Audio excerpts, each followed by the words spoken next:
To support this podcast, go to positivesarcasm.com/donate.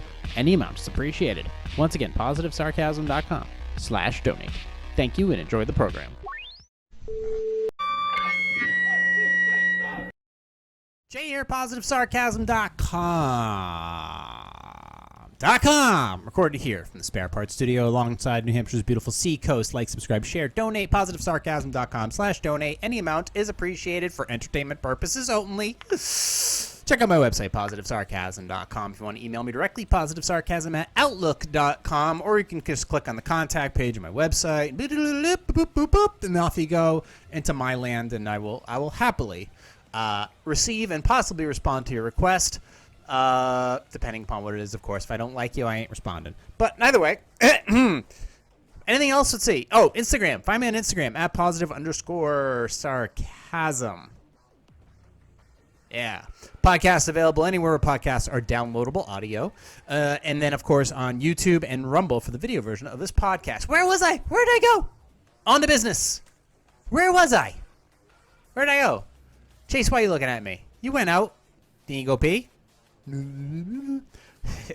Well, full disclosure, I was sick last week. It wasn't good, I tell you. I mean, I am a busy individual by nature. I obviously I have stuff to do, and unfortunately, a couple things had to fall by the wayside last week, and one of them obviously was the podcast. It sucked. It sucked. Also, going to the gym wasn't happening. I went Monday for leg day, and that was it. That was all I could do. I was, as of, 11 o'clock on a Tuesday afternoon, I guess, I was bedridden. It was either Tuesday or Wednesday. I was smoked. Smoked turkey, y'all. Smoked turkey cracked pepper. I was done. I don't know what it is. This is the second time in the last 3 months that I've been down for the count. Literally, as a matter of just coming home and going straight to bed. I'm not a fan of this. I'm not a fan. I don't know. I mean, am I being exposed to more weak people? I would say yes. I would say yes for sure. Or is it a culmination of more weak people and more weak people? But I mean, with the combination, I mean, I travel. I travel every week. And that, obviously, does that have strain on me? No. I love to drive. I love to drive. Even if it's the Mustang with super stiff suspension. I love driving. I love traveling. This generally is not my problem. Being active is not my problem. But as far as just being sick, I don't know. And during the winter time, what the fuck? Sorry. Boy, I can't wait. Yeah, it was just not a good scenario where I could literally sit here and energy up. It's not like I had a cough or anything. It was like a flu-like symptom where I basically just was down for the count and I slept. I had chills. I had, a fever, but I had chills. So literally the best thing I could do was just get under the bed and call it a day. And it sucks. This is the second time this has fucking happened in the last 3 months. I don't know what it is. I'm not going to go seek it out. I know with flu-like symptoms, I know what needs to be done in order to mitigate it, in order to get better.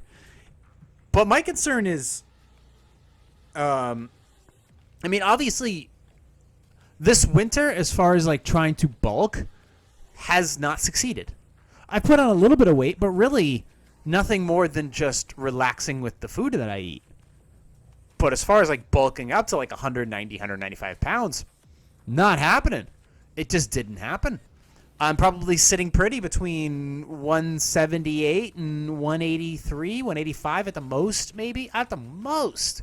I'd be surprised if I was over 180 right now. I'd actually be legitimately surprised. I mean, the good news is that I could slim down to 175 in a moment's notice, and still be strong and still be healthy and look fantastic. But the idea is I wanted to put on a little bit more mass this winter. And it just didn't happen. There was a couple times where I was not feeling well. It just didn't. It just discouraging. But I'm not gonna freak out about it too much. They'll always be next year, at the end of next year. But I'm wondering, like, is the idea that there's a lot more weaker people out there with compromised immune systems and shittier food and just is it me who's gotten physically weaker because my supplementation is through the fucking roof and I go out of my way to make sure I get plenty of rest, and if I have to get more rest, then I'm going to make sure of it. If I have more distractions, I'm going to eliminate them. But I don't know. Ultimately, it's what caused an absence from the podcast last week because, not for nothing, I was in rare form last week. Rare form. Well, it felt like I was hearkened. Great word, by the way, hearkened. You can't say a bad thing about hearkened.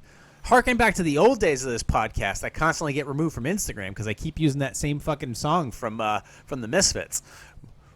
We walk like eagles dare. And which it's nice to get back to that.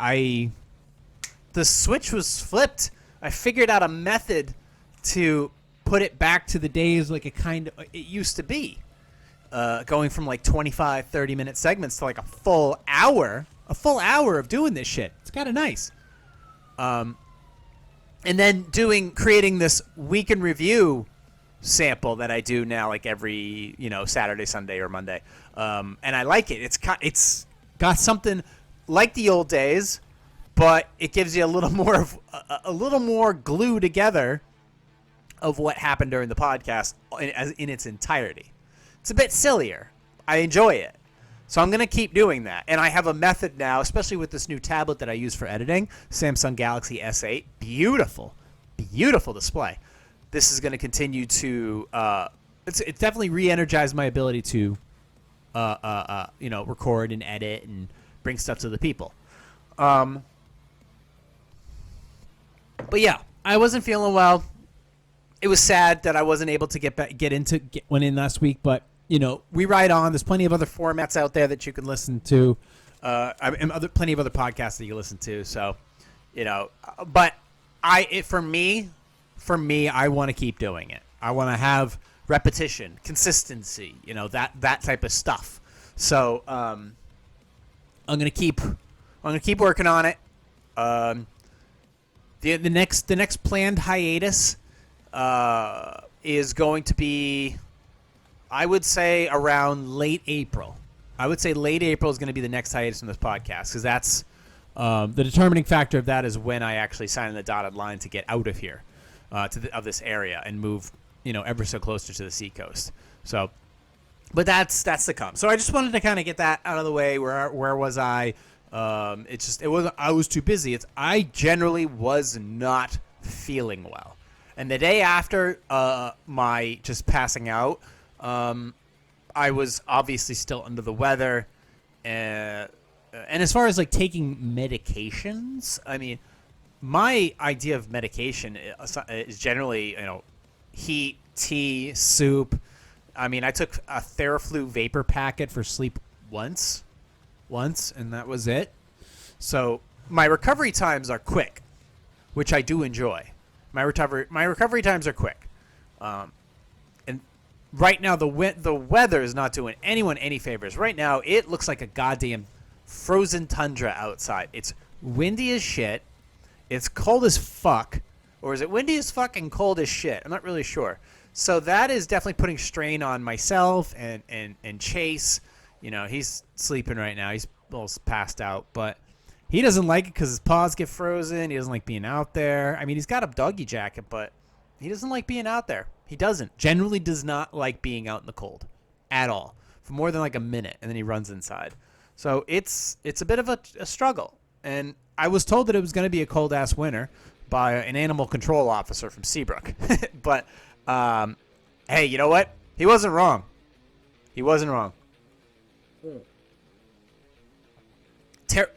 Excuse me.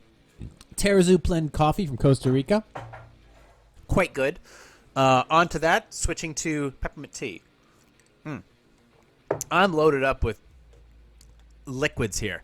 I got the coffee, I got peppermint tea, then I got cold water.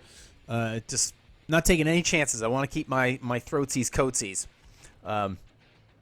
Before I move on to the next topic here that I wanted to get to. Check this fucking car out. If you see this car anywhere for less than 25 grand, you need to get this car. I don't care how you do it. It may seem unassuming, but car enthusiasts know exactly what the hell this thing is. This is a Ford Mustang 99. So this is either a 2003 or a 2004. In this case, it's an 03.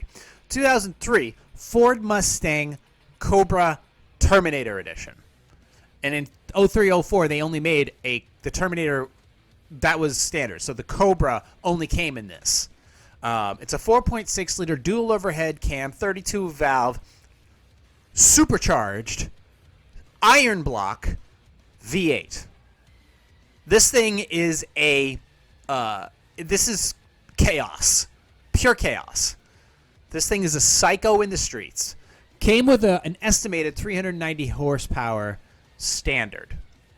But what was quickly realized was through a little bit of tuning and a couple aftermarket parts, this car became a monster. It was originally known as being a super killer. Supra, S-U-P-R-A. It smoked them. It was a psychopath then. It's a psychopath now because the engine block itself can take up to 1,000 horsepower before cracking. So this thing today, obviously, as far as turning goes, it's a Mustang. Take your chances.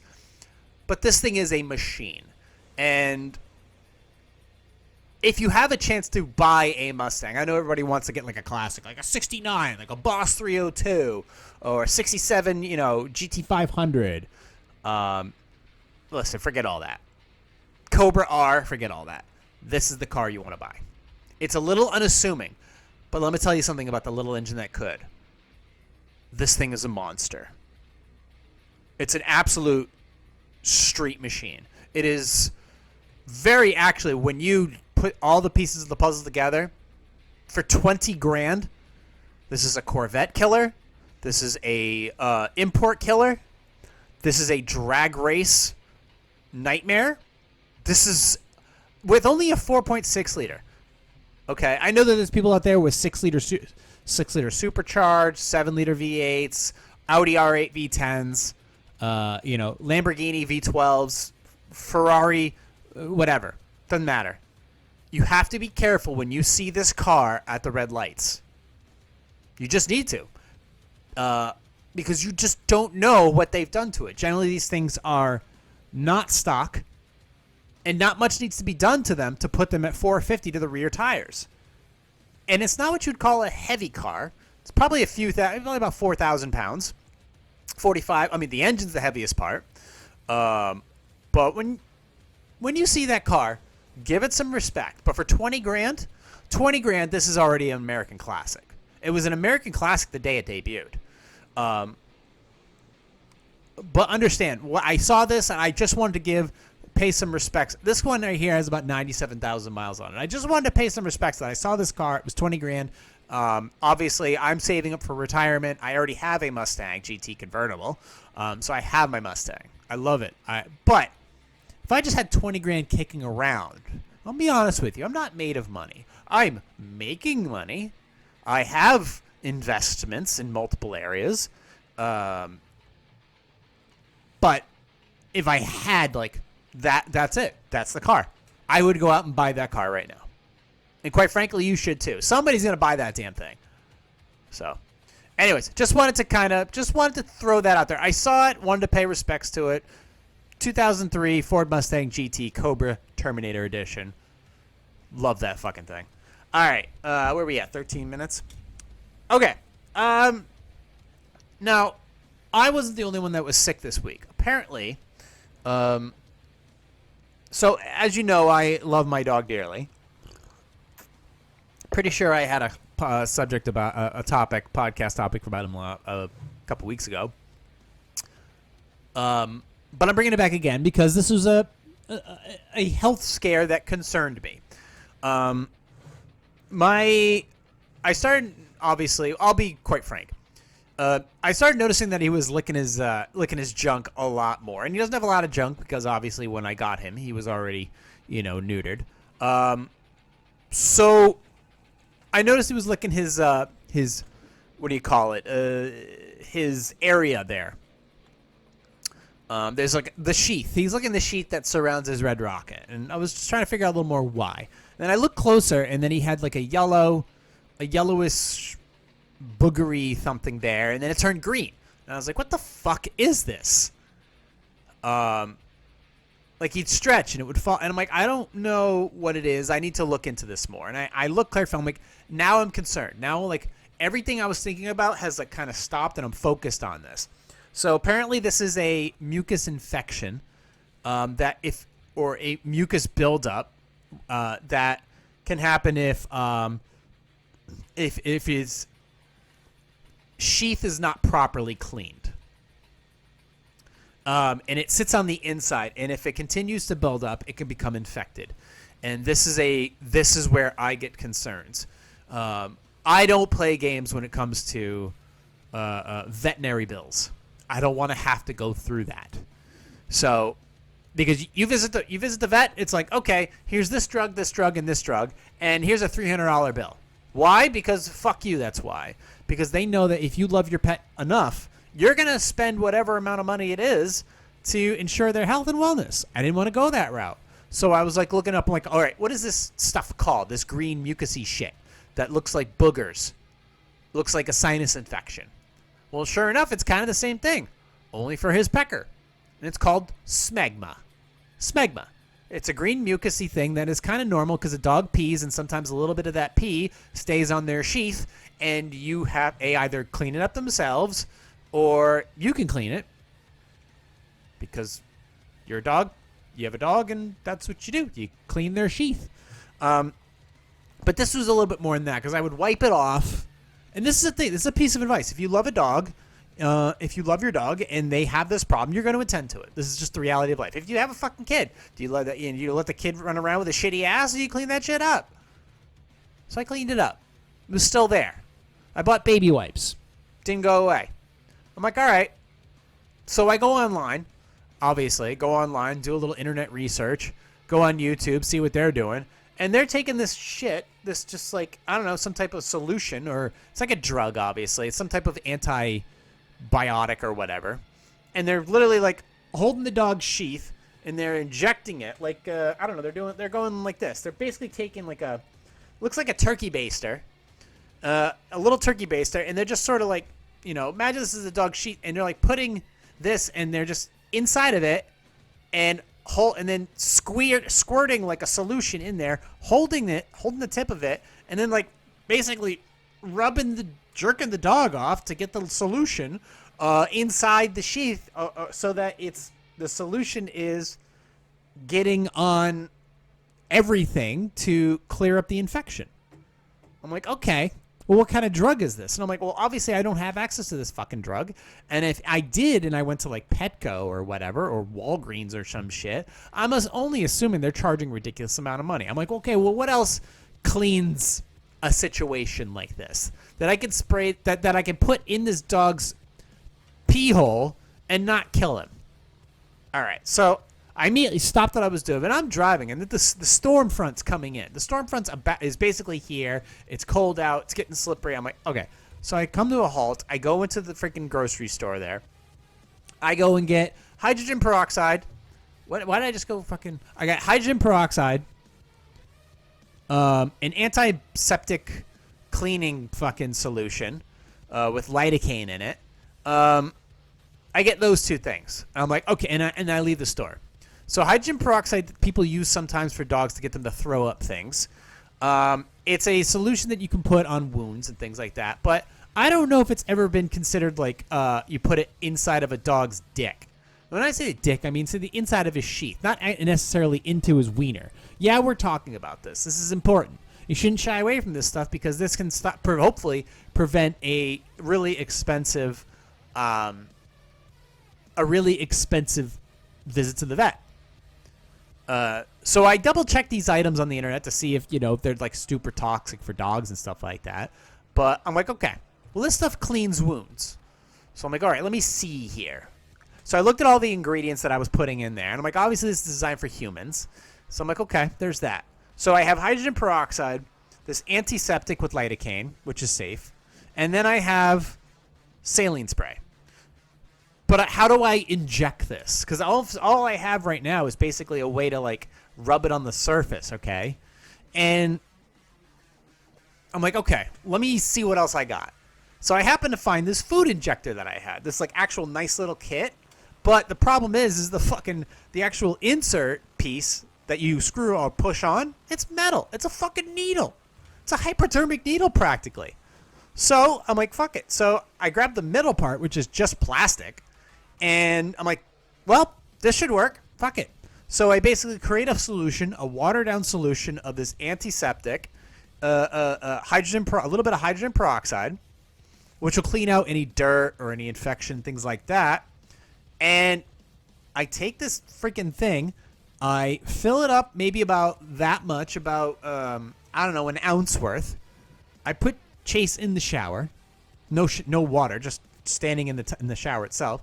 And I grab his dick, and I put this food injector, this flavor injector, full of this solution, and I shoot it right into his fucking sheath. And I'm holding it, and he's just looking at me like, all right, bro, this is your game. You play it. I'm just standing here. I don't have a choice. And he seems to be quite calm. He's very, very calm. So I hold it.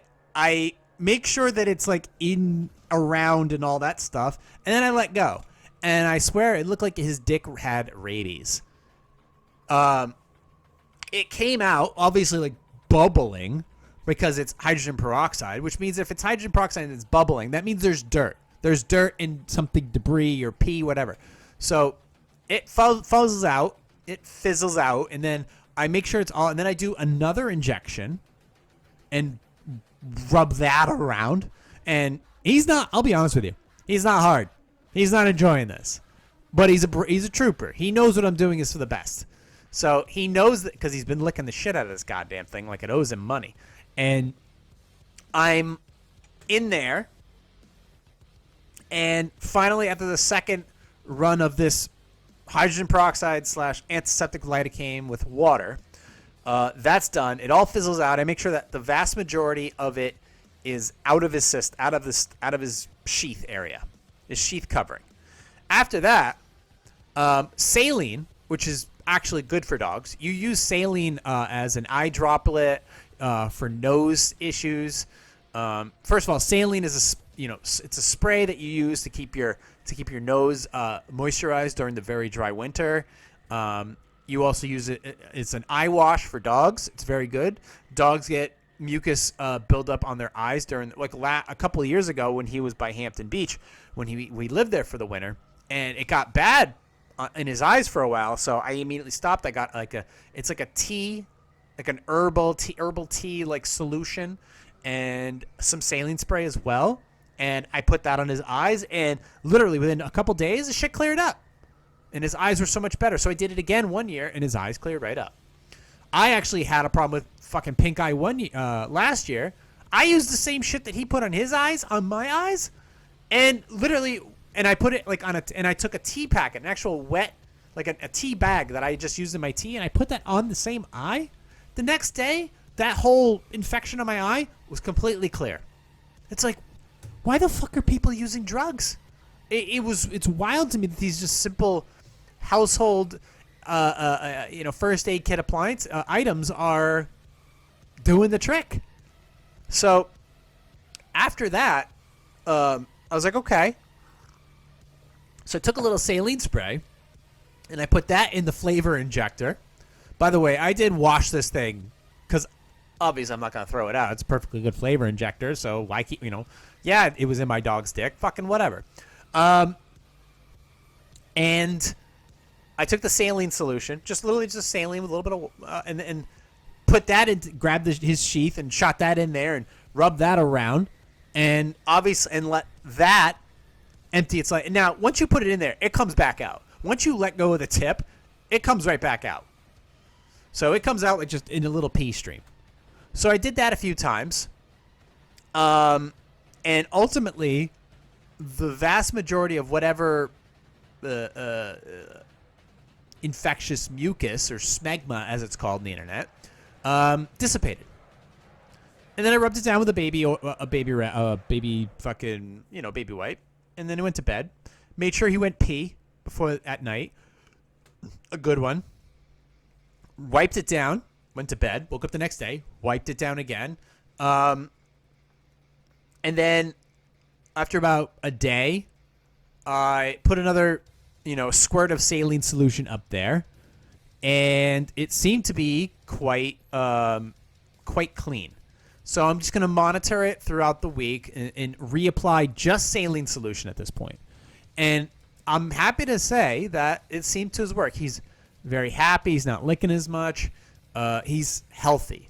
It seemed like we solved the problem, which I, as a dog owner and an animal lover, even cows, even though I eat them, very relieved. This is a huge relief that this is not something I have to think about as much, like knowing that I can clean this thing out without actually physically damaging him, how it's not toxic to him. And he's healthy. He's safe. It's not something I have to concern myself, because it looked gross. It looked very gross. And I didn't want it to get infected. And how it is very quickly how things can get. Oops, drop something. Oh. How quickly things can get infected. And I didn't, it was on my brain. And when something like that's very critical, everything else just kind of stops. Everything else, I don't care about anything. Nothing. So I went and got this handled. And I'm happy to say, you can try and do this too. This is something I'm not like I said in the last podcast, I'm not certified in shit. In reality, I'm not a dentist. I'm not a doctor. I'm not a fucking veterinarian. I literally did this. I know, this will clean the problem. And I did some quick preliminary research, and it worked. It worked. He doesn't have to visit the vet. He doesn't have to take some expensive drug. His shit is clean. He's healthy. He's not suffering any uncomfortability. He's not complaining. He's peeing regularly. His pee was green, or his pee was really yellow. Now I'm making sure he pees as much as possible. Because being inside, he's just, he doesn't want to go outside, so he just holds it in. It's that's not going to work, bro. You have to go outside and you have to pee. So I'm trying to be more proactive about, all right, dude, go outside and handle it. Your dog's health is important. Your dog's health is you don't want these glands to get infected because they can't clean them. Well, he can, but only the surface area. But they can't clean this shit. They can't clean their ears. They can't clean their ass. They can't clean their dicks. So I want to make sure that he's healthy for a very, very long time. Or all the time. So a little precautionary measure I took, and it was successful. So like I said, what I used was hydrogen peroxide, antiseptic cleaner, a bacterial cleaner with lidocaine in it, and saline solution. No alcohol. None. No alcohol. No alcohol-based solutions. None of that isopropyl stuff or anything. I can't. No. Absolutely not. That's not necessary. Not needed. So I didn't go that route. But he's healthy. So that's what I ended up with, and I ended with a saline solution, and that did the trick. So, and he's healthy. This is what you do. Yeah, this is what you do, man. It saves you time, money, anxiety. Ultimately, and I don't mean anxiety, I'm on Zoloft. It's no, this is a thing you concern yourself with when you love it so much. You're willing to take care of it to the point where you are literally going to inject hydrogen peroxide into their dick sheath. That's love, bro. Anyways, you have any questions, concerns, comments, hit me up my website, positivesarcasm.com. Go to the contact page, or you can email me directly at positivesarcasm@outlook.com. Cold peppermint tea. Gross. You see the price of eggs lately? What the fuck's that all about? Apparently one chicken got the flu, and the next thing you know what's funny is eggs are fucked up. Eggs are $6 a carton, and yet chicken prices are 99 cents a pound. I have a freezer full of leg quarters. And yet, so I got a freezer full of fucking leg quarters. Leg quarters, drumsticks, $2-3 a package. But fucking eggs. 3 times the price of that. How the fuck did that happen? So it's like all of a sudden this we got this communistic 2 per customer bullshit at one place. The other place has only got one type of eggs and it's fucking $7. And I'm like, you know what? Fuck it. I don't need it. I planned ahead. I got plenty of food. And honestly, what I was thinking to myself, what do I use the eggs for? Who primarily eats eggs in this house? Do I eat a little bit of eggs? Yeah, on the weekend I eat eggs. I do like eggs. I enjoy eggs. I think it's a great source of protein, a healthy source of fat. I think there's some essential vitamins and stuff like that in there. But it's like, who's doing it? Who's eating it? The answer's simple. Chase. He eats fucking 2 in the morning, 2 raw eggs in the morning, and 2 raw eggs at night. And he does very well on them. His coat looks great. His skin looks great. His energy is through the roof. It's easy for him to eat. He eats it with peas and carrots. It's perfect. I pulled the dry food out of his diet altogether, and now he's just strictly eating vegetables and animal protein. And he looks fantastic, and his weight is on point. He weighs like 50-something pounds, but he's not underweight. He just looks fantastic. But I'm like, okay, well, if he's the only one who's eating eggs right now, fuck it. I'm just going to pull that out of the diet, and I'm going to switch him to chicken. I had a little bit of pork for a while, but ultimately switched into just actual chicken. Baked chicken, strips of it, and he loves that too. That's part of his diet. When he doesn't get eggs, he gets chicken. So I'm just like, whatever. Here you go. Here's another part of the hen. So that's what he's doing. But it's crazy how it was chicken for a while. Like chicken was 3 times the price. Yeah, obviously for my own expenses, my own mental expenses, like, all right, well, you buy what's on sale. You buy what's available. Some people are just resigned to the fact that shit's just going to be expensive, so they have to buy it. They have to buy it. They don't have a choice. Well, I don't agree with that. I don't agree. So switch to another useful source of protein or fat or carbs or whatever. Whatever happens to be available is what you should. That's more inexpensive is what you switch to. If you got to switch to pork for a little while, switch to pork for a little while. You got to go back to chicken. If ground beef is available or steak is available, load that shit up. Fuck everybody else. Take as much as possible. Take as much as you can. Fill up your fucking freezer. And that way you're going to have, not only are you going to have good proteins, you're going to have options for those proteins. So I have a freezer full of food, and I'm happy about it. But the eggs, man, yeah, I get it. It's part of some people's diets. I mean, the people who have chickens in their backyard as a source, it's like, man, they're laughing up a storm right now. Laughing up a storm. Like, I told you so. It's like, hey, man, I never knocked you. I thought that if you have that opportunity to have chickens in your backyard and they make your own eggs, great, congratulations. I don't have any issue with that whatsoever. All right, but this is a thing where a lot of people are not planning ahead. They're just resigned to the fact that this shit's going to be expensive. But it's like, okay, well, what if you have to cut this? If this is going to be a thing that's going to be purposely expensive, how do you cut it out of your life? Can you cut eggs out of your diet?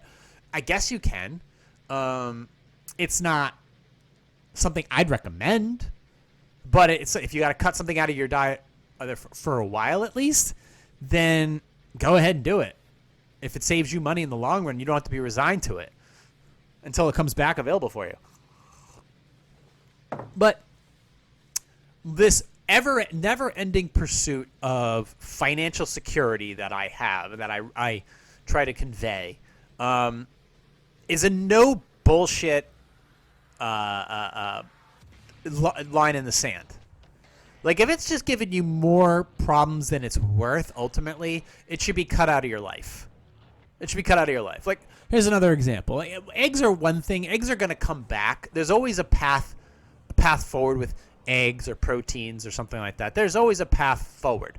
Somebody always finds a way to bring the consumer back to these products that were unavailable for a while. Like chicken was a problem for a while, and then it came back, and now it's inexpensive again. Pork, same problem.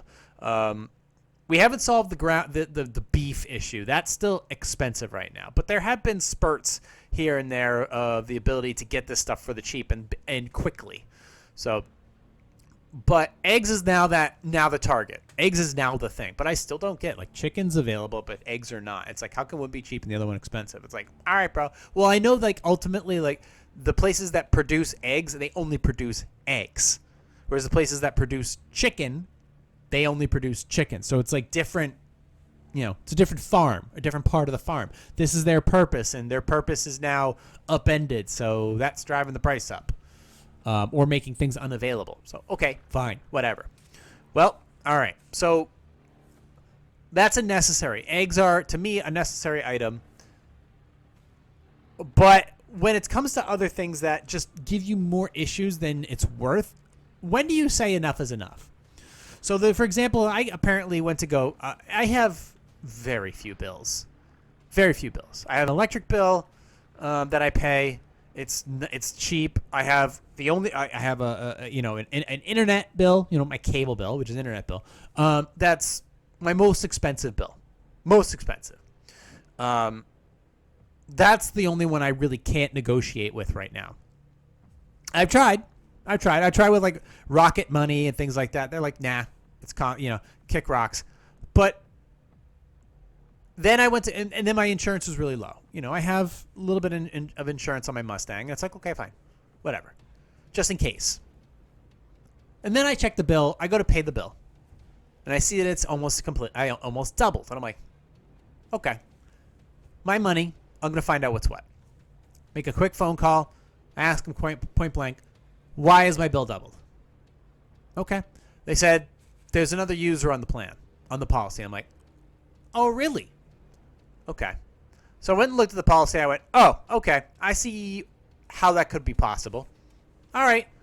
They got it. And then I'm like, all right, well, this isn't this user's not supposed to be on there. And they're like, well, we can't take that person off. You have to go to underwriting. Okay, I go to underwriting. They send me to underwriting. They go, yeah, you need to do this, this, and this, and this is the reason why. And it's like, no, hold on. First off, I'm calm and collected, but I'm calm, collected, but I'm not super polite. I'm very straightforward. I'm like, okay, listen, I pay you guys bills. I pay you a bill. I give you money. You give me coverage. That's our transaction here. I have more important things to do, so let's just get to the point here. This is not a scenario that I want to deal with, so let's undo this. And then they go, well, per law, this is the reason why. This is the necessary steps we took per the law. So you need to do this, this, and this to go backwards. And I'm like, well, I'm not doing that. I don't have time for that. I'm not doing any of this. I'm not providing any of that. So what do you want to do about this? Like, well, we can't do anything. And I'm like, okay, well, why don't I just do this? This is now costing me money, and now it's costing me time. You either cost me money or you cost me time. Not both. If you cost me money and time, we're done. I quit. All right? I'm out of this situation altogether. And I said, all right, you know what? Why don't we just cancel? Why don't we just do me a favor? Why don't we just cancel the policy altogether? If you're going to cost me money and time, we're not going to do this anymore. And they said, well, okay, so you're basically refusing to cooperate with documentation on this underwriting thing. I'm like, hey, I'm just canceling my policy at this point. So whatever you choose to do with this is your business. But I'm canceling the policy and I want out. And they're like, okay, we send you back. They send me back to billing. They send me back to billing and they go, okay, we wish to cancel your policy. I'm like, yes, please. So I'm already done with the lady who obviously was, the brick wall, and I am the immovable object. And it's like, okay. So she's wanted to cancel. You want to cancel your policy? Yes, please. Okay. And then immediately, here's what I like: immediate action. Requesting a policy cancellation request. She immediately goes right into it, and it's like, okay. And I'm like, okay, so this is officially going to cancel it. There'll be no more bills after that. And she's like, yep. She's like, you only have a balance due at this point of $4.87. I'm like, okay, so you're telling me if I pay $4.87 right now, this essentially ends the policy, ends my association with any other policy holders, and I am out of this. And they're like, yep, okay. Here's the $4.87. Does it show as paid on your end? Yes, it does. Excellent. All right, so we're good? You're going to send me a policy cancellation notice, and I no longer have to pay this money every month? She's like, that's correct. And I'm like, all right, excellent. Thank you very much. Polite, to the point, and we're done. Transaction ended, policy canceled. You have cost me time and money, and that is when things come to an end. All right? When it comes to women, it's different. If you love a woman dearly, they're going to cost you time, and they're going to cost you money. That is the only exception to this rule. But I looked at it this way. What am I getting protection on ultimately? Because insurance is only going to be there as I guess what if? So I haven't had an accident in a long time. I don't drive drunk. I don't hit things just because I find it fun. And I have that rule, policy, time and money. And they broke that rule, so I'm out. I can always go and get cheap insurance any fucking time I want. And they tried out this, but it's just these little stupid things, and it's like I'm just not doing it. I'm not going to go ahead and pay a bill that's double just so I can go back to what my policy was originally. And it's just like I'm going through hoops here where I could literally just cancel this policy, move on with my day, and save over $25 a month. Does $25 a month seem like much? No, it doesn't. But you know what? $25 a month times 12 months, 25 times 12 equals $300 a year. $300 a year is plane tickets. $300 a year is an Airbnb. $300 a year is a really nice dinner somewhere. $300 a year is a couple shares of Citibank. See what I'm saying? It starts to build up, and then all of a sudden I look at it and I go, okay, what are the current bills I'm paying now? That I pay every. I mean, obviously I have my gym bill. My gym bill is $89 a month because I go to a really nice gym. It's really, really clean. It's in a beautiful area of the seacoast. So I'm like, okay, all right. So now officially, my two main bills are my electric and my cable bill, which is about $100 a month. That's it. That's my only outstanding thing. Obviously, there's housing. I have no car. I have no car payment. All right, so now it's like, okay, we're just going to tighten up the belt a little bit. Why? Because it's an inconvenience not to. And this is one of those things that's like, all right, well, if eggs aren't on sale, if they're ridiculously expensive, then fuck it, just don't buy them, pick another product. If your insurance is giving you more problems than the solutions that it's providing, then, and I'll tie this into something else. If this insurance is offering more problems than the solutions it should be providing, you cancel it. You get rid of it. Well, I have a car payment. Well, fucking pay off your car. Okay? Pay off your car. Go car insurance shopping. Buy a cheaper car next time. All right? I just saw a fucking 2006 Ford Explorer XLS class. Seats 5 comfortably. 4-wheel drive. 4.0 liter single overhead cam 6-cylinder engine, one of the most reliable engines in Ford's history. It's got 50,000 miles on it, $4,500. No rust underneath. That car will last 100,000 miles until the transmission blows up. Imagine that, 50,000 miles, $4,000. $4,000. I could go buy that car right fucking now.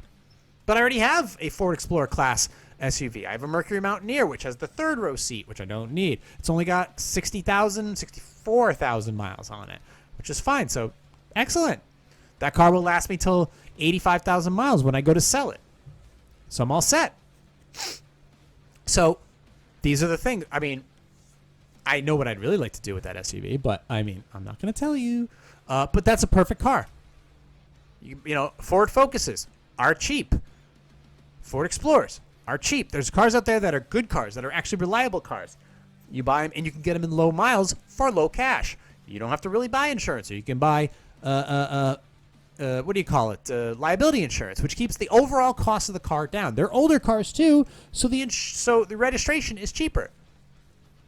You try registering like a brand newer car, like a 2025 or 2024, they vary between like $500 to $1,000. I'm not kidding you. Why would you go and spend that money? Why would you do that to yourself? Do you like torturing yourself? Do you like burning your nipples with fucking cigarettes? So these options are available, and you would just get liability because you crash that car. It's like, who gives a fuck? It's $4,000. And chances are, if somebody hits you, their insurance is probably going to pay for it. And if they don't have insurance, you just get a lawyer and sue the shit out of them. But that's the kicker, right? It's like your minimal cost. And you're driving a nice car. At the end of the day, you're still driving a nice car. What's the difference between a 2020 car and a 2006 car, 2007 car, 2010 car? First of all, one is easier to repair. One is way easier to repair. you can still get updated amenities. You know, you can get a fucking, like, I know the older cars in the 2000s didn't have like an LCD display with Apple or audio CarPlay shit and GPS and, rear backup cameras and stuff. You can get one of those displays for $50. They're beautiful displays too. They have Apple CarPlay, Spotify, they have screencast. They have all these amenities in them for $50 you can buy online. And you can buy ones that go into the dash that aren't much more expensive. And they have adapters that you can put cameras in them. You can buy dash cams too. There's so many options for this. It's inexpensive add-ons. Okay, you don't like the rims that came with it? You can go buy new rims. That's the cool thing is you can buy you can go buy rims online. I didn't like the rims that came with my SUV, so I bought new ones. They were $122 a rim. I didn't like them because they were all scratched up, so I just bought new ones. It was great. It was a great visual investment. I loved it. Now I can take the car more seriously. But it's like these little things that you do like that, and it's a small amount of money. A small amount of money. It's almost to the point where you don't have to take out a car loan. Let's say you only have a couple grand, but you got really good credit. So you go to the bank and you go, instead of going, I need a car loan, because a car loan means that you now have to get car insurance for that loan. So if they know you got that car, you're using this money to buy a car, then you now have to get insurance. So that's different. So you're getting an auto loan. So just don't say you're getting I want to buy a car, I need a loan. No, you just say, I'm getting, like what I did the first year, I want to do some upgrades for my Mustang. So it's my existing car. So I wanted to do some existing upgrades. That's what I said. So I got a $3,000 loan. $3,000, that's it. I only used about $2,000 of it. Paid it off in a few months. I got another one. I wanted to buy a car in, I would have had the money by October anyways, but I jumped the gun. Fine, whatever. Got a little antsy. I should have done it earlier so I could have gotten that beautiful Lincoln Town Car, black on black. Oh, signature edition, amazing. But I was I wanted to wait. Fine. So I got a $3,400 loan. But the same thing. I'm like, I need it. I'm just doing some car upgrades, some upgrades, whatever. And they're like, sure, here's your loan. No problem. Great credit score. Paid it off in 2 months. $3,000. Boom, done. But now you have the cash. I had cash on hand and then an extra cash in the bank, quick advance, went right, paid cash for it. No insurance needed. So that is a solution. There's so many more benefits to doing that because now you own this car outright. You own this car outright. You have the title. You can sell it at a moment's notice. That's the cool thing. You can sell it at a moment's notice. Prices inflate on cars. Now you can sell this. You can drive this car for a few years. And when you go to sell the car, you don't lose all of your money. Like you buy a car for $5-6 grand. You drive it for a few years because you try to live as close as you can to where you commute, where do you go on the weekends, how far do you travel to work, how often do you traveling, how many miles are you putting in a year to car. And for me, it's like, well, I have 2 cars, so I put maybe, I don't know, 6,000 miles a year on each car. And I don't even drive that much. I'm going to be driving even less. So it's like, okay, well, my mileage is going to go down a lot more. So these items are worth considering. Like my ultimate goal is to have less than 10,000 miles a year on each car. It's like, cool. So here's the kicker.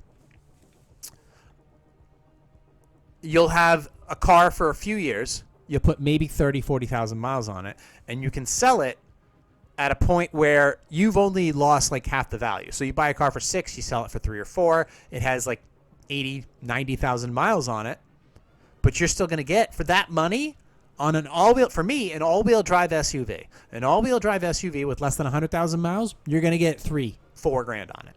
You're going to get $3-4 grand on it. I invested an extra $1,000 into the car for aesthetic purposes. And that means as a total, let's say $7,000. I sell it for $4 grand. That means I drove the car for 3, maybe 4 years. I put 30,000 miles on the car, but I had it for 4 years. And I drove it every winter, and it kept, number one, it kept the Mustang safe. Number two, I bought it for $7,000, I sold it for $4,000. That means I literally bought the car for $3,000. $3,000. So and I bought that car. I drove for 4 years, $3,000. How much do you think a lease is? What's a lease? $350 a month? $300 a month? So what's a fucking, let's see here. What's a lease? 300 times 12. That's $3,600 times 4 years. $14,400. That's not including money down. Generally, about an average of $2,000 to $5,000 is due at signing. So $2,000 to $5,000. So plus $500 due at signing. That's sorry. Plus 5. Let's do $4,500. There we go. Oops. Bam. Holy shit. Okay. Let's see. 14,400. Okay, so it's $19,000. So about $19,000. Do it. That's all together. Bam. If it's 2 years, it's like, okay. 300 times 2 years is like, all right. And 2 years. But you have to stay under the mileage. It's probably going to be like a 12,000 miles a year ceiling. So if you're doing 300 a year times 24, 300 a month times 24 months, it's $7,200. $7,200 plus $3,000 due at signing. That's $10,000, and you only get to have the car for 2 years. So you spent $5,000 on that car a year, and you don't even own it, and you have to have insurance on it. So that's $10,000. So $60. Let's just say $60 a month for insurance times 24. That's $1,400. So you're close to $12,000 on this car that you don't even own. That has a wear and tear policy on it. That if you fucking beat the shit out of this car, you're going to owe them more money because they expect to get it back in a certain condition. Why would you want to do that to yourself? So my thought is, yeah, you can get a nice car for very inexpensive. Yeah, I get it. There are some cars you want to get out there that are a little more expensive. Maybe they're in the teens, but in the teens. And these are cars you would love. Like that like I can get a Camaro for like, or excuse me, a Camaro. Yeah, the Camaro or a Corvette. I can get those for between, $8,000 and $14,000. And these are fucking sports cars. Sports cars. That Cobra Terminator is a dream car of mine. That's $20,000. That's it. Not some shitty Toyota RAV4 SUV with, blah, blah, blah, or a fucking Chevy Traverse shitbox. It's like that, it's got a warranty on it. What do you fucking do? That means if there's a problem, you got to now take it to the dealership. Oh, it's under warranty. Or you got to fight with them whether or not it's under warranty. And now you don't have a car because it's going to sit there because the fucking parts aren't available for you. You got to wait 3 weeks for the part to show up.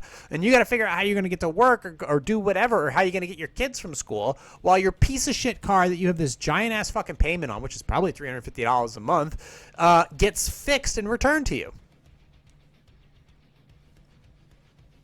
Doesn't sound like fun to me. Let's go hassle-free. Or you can go with a nice fucking Ford Explorer for $5,000 that seats 5 comfortably, has airbags everywhere, a reliable engine, a good transmission, and you have no fucking car payment. How about that? Sounds a lot more relaxing to me. What are you looking for, a status? You want to drive in a fucking Lexus? Huh? You want an Acura MDX? You want status? You know what status is? Look at your credit score. That's status. Look at your credit score. What you can afford. How about a home loan? Or when they check your credit, or to see if you want to get a really nice apartment, or if you need a personal loan for some reason. Huh? That is when it makes it. There's your fucking status right there. You take your 2006 Ford Explorer that's clean with 50,000 miles that you paid $5,000 for, and you pull into your 1,100 square foot home with a full-size basement and a half-acre backyard because you had the money down to pay for it, Or you don't have a car payment, so now you look better to the renter, the rentee, or the landlord. So now you can get a much nicer apartment somewhere. These little things that you're probably not thinking about, that you probably should account for. There's a guy, Caleb Composer. I think his name is Caleb or whatever. He's a financial lunatic on YouTube. His clips are everywhere, but he's just yelling at people in high pitched voices, and he's got a reason, because these people are fucking stupid, and I totally see where he's coming from. So these are the little things that, take into consideration my thought process. So yeah, I'm shooting from shooting a turkey baster in my dog's dick because I don't have to pay for vet bills, or buying a really cheap car with low miles that's not a designer classic because you want to save a little money in your car, and you don't want to pay for your insurance because your insurance company is being a fucking asshole, so you cancel that insurance, and now great, now I'm saving $25 a month. I win. At the end of the day, I fucking win. I do. Well, it's like, what if you get into a car accident? Well, don't fucking drive like an asshole. Take driving courses so you're not driving like a piece of shit. What about health insurance? What about it? Don't be a fat fuck. Don't eat like shit. Eat leaner. Eat better. Go to the gym. Go for walks. Don't drink a bunch of alcohol. Don't do dumb shit with your health like you would do with your car. And now you don't need the fucking health insurance. Dental's $6. All right. I don't. $6. It's like, all right, now you can go get a cleaning every 6 months. That's all right. I get it. I'm okay with that. Maybe you don't need the fluoride, but you know what? You can go and get Tom's toothpaste or Arm & Hammer or something like that. Doesn't have fluoride in it. That's different. Okay. We're talking about $6 at this point. $6. All right. I have no problem with the dentist. Dentist and I, we're cool. We're on the same page. I get it. You want good breath. You want nice looking teeth. All right. And you want healthy gums. We're simpatico on that one. Okay. All right. We're simpatico on that. I don't have the best smile, but I got a decent one. So $6, I can be money bags on that one. We're okay there. So a couple other things before we wrap this podcast. I've been seeing this. I've been receiving gifts lately, booze gifts, because apparently that's the easy. First of all, I always say in unless they're alcoholics, the best gift you can give somebody during the holidays, go to the liquor store. It's shiny. Everybody loves it. It's expensive in some cases. It's the best gift. First of all, it's a no-brainer. Like, you don't have to, what are we going to get the Johnsons for Christmas? I know. How about a giant-ass fucking bottle of red table wine? Sarah loves her table wines. You ever seen that, Lush? She loves her booze. So it's like, I'm like, people are like, hey, man, I really appreciate it. It's like, all right, well, here you go. And just send them I just send an email saying, this is what you're getting me then. If you're saying I owe you, it's like, all right, well, there you go. Put your fucking money where your mouth is. And the next thing you know, I'm getting this bottle and that bottle. Don Julio, Traveler's Whiskey, Glenlivet. And it's like, okay. So I'm got to learn, like, okay, well, I have all this stuff, these spirits and wines now, because my former posing coach, Bruno, who I fucking love, I'd kill for. I'd nuke 1,000 nations for this man. Gave me a nice little wine cabinet, little wickered front wine cabinet. And it's got 3 shelves on it. It's very nice. 3 shelves? 1, 2, I think it's 3 shelves. 3 shelves on the bottom, and then on the top there's a pull down little cabinet thingy right there, and it's nice. I love it. I can't wait to have its own spot. We can, and the top pieces where you hang the glasses and stuff. I love it. Well, I have a row of spirits on the top. In the middle, I had wines, select wines. And on the bottom row, I had the last a CR Fortissimo that you could buy in the state of New Hampshire before they don't make it anymore or something. A couple other things. So, but I noted, like, a little bit after time, I was running low on the red wine. So I have a bottle here of St. Francis Pinot Noir. The vintage is 2019. It's been sitting for a few years. I just opened it the other day. Actually, quite good. So I've been learning how, I guess you call it how to be a more well-rounded individual. It's like you learn to play golf a little bit. You maybe take a foreign language. You go to the gym. You take care of yourself. You learn more about your health and wellness, mental health and wellness, financial health and wellness. Now, if I'm going to have booze in my home or wherever I have a desk, I should know about it. I should have a little education on it. So it's like, okay, learn a little about that palate. So I'm learning a little bit about, going on YouTube and learning about these wines and things like that, and understanding what is actually a decent bottle of wine. And I've, for the most part, officially ended my boycott on buying products from California. That's an old podcast from another day, from 2 years ago. And I found that if buying vintages is not an expensive thing. It's not expensive. If you want to get first of all, you buy a bottle. If you want to pay a little more now, then you're going to have to pay $20-$30 more, but you get those few years older. You get one that's a few years older, for example, this St. Francis Pinot Noir. Right now they sell the 2022 vintage, so it's 3 years old. 3 years old. For example, you want to buy a bottle of scotch or a bottle of whiskey, it's 12 years old, you're going to pay $50, $60, period. You want one that's 8, 9 years old, you pay like $30. Wine's a little different. The 2019 vintage, this is 2019. Right now they're selling the 2022 for about $25.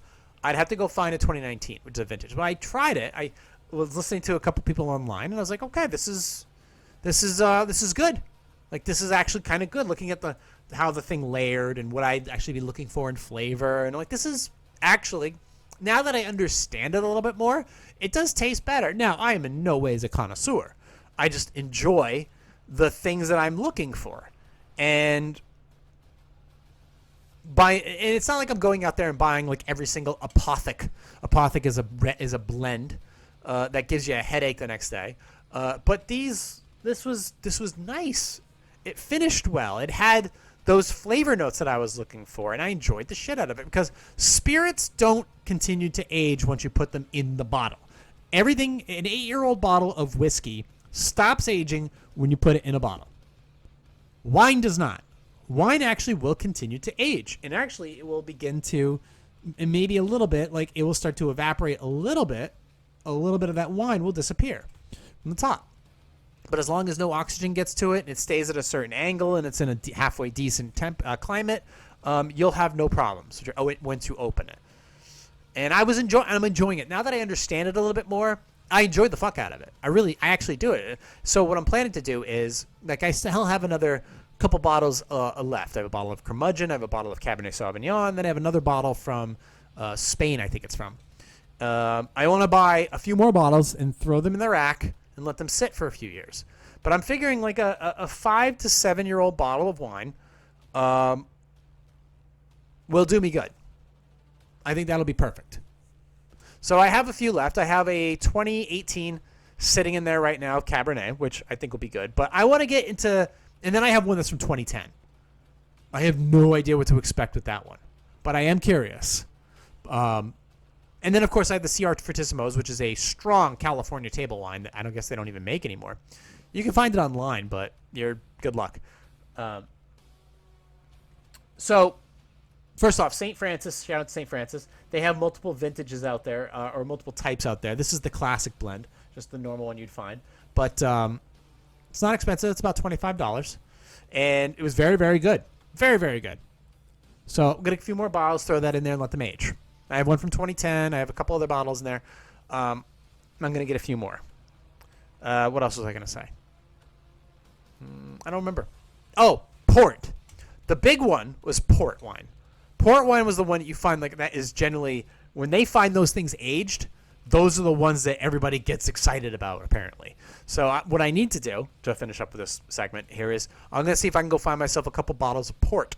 I don't know if it's tawny port or it's just called port wine, but I'm going to grab a couple bottles of that, and I'm going to let that shit sit for about 3 years, 4 years, and make sure I get a 5 to 7 year solid vintage age on it, and see how that develops, and then go from there. But that's getting that.